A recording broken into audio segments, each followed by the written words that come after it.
আজকে আমার এই যে সাদা গোলাপ ফুল গাছে খাবার দিব। দেখেন, আমি সব সময় গাছে খাবার দিই যখন একদম মাটিটা শুকিয়ে এরকম সাদা হয়ে যায়। দেখেন কি পরিমাণ শক্ত হয়ে আছে। মাটিটা এমন মাঝে মধ্যে আলগা করে দিলে, আপনার মাটিটা আলগা করে দিতে হয়, তাহলে গাছে অক্সিজেন নিতে পারে, শিকড়ে আলো বাতাস পায়। এই যে আমি এরকম করে সব মাটিগুলো আলগা করে তারপরে খাবার দিব। দেখেন, আমার এই যে টবের ভিতরে একটা মরিচের চারা হয়েছে, আমি এটা নষ্ট করব না। এই গাছটা আরও বড় হলে অনেকটা টবে এই যে এখন আমি কিছুটা পরিমাণে যে ভার্মি কম্পোস্ট দিয়ে দিলাম গাছের গোড়ায়।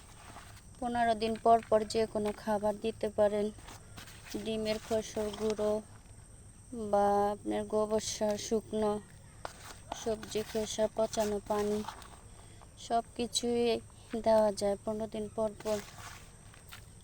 যে আমি ভালো করে দিয়ে দিলাম। এখন মাটির সাথে ভালো করে এরকম করে মিক্স করে দিতে হবে। এই যে সুন্দর করে মিক্স করে দিতেছি। মিক্স করা দেওয়া শেষ। এই যে এখন আমি খাবার দেওয়ার পরে গাছের গোড়ায় এরকম পানি দিতে হয়। এই যে দেখেন আমার গোলাপ ফুল গাছটা কত বড়, আমার চাইতে অনেক বড়। দেখেন এই যে কি সুন্দর ফুল ফুটেছে। এটা আমার সাদা গোলাপ। যখন ফুল ফুটে শুকিয়ে যাবে তখন আমি কেটে ফেলে দিব।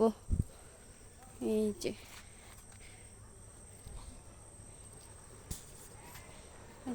মাঝে মধ্যে এমন শুকনো পাতা, মরা পাতা গাছের থেকে পরিষ্কার করে দিতে হবে।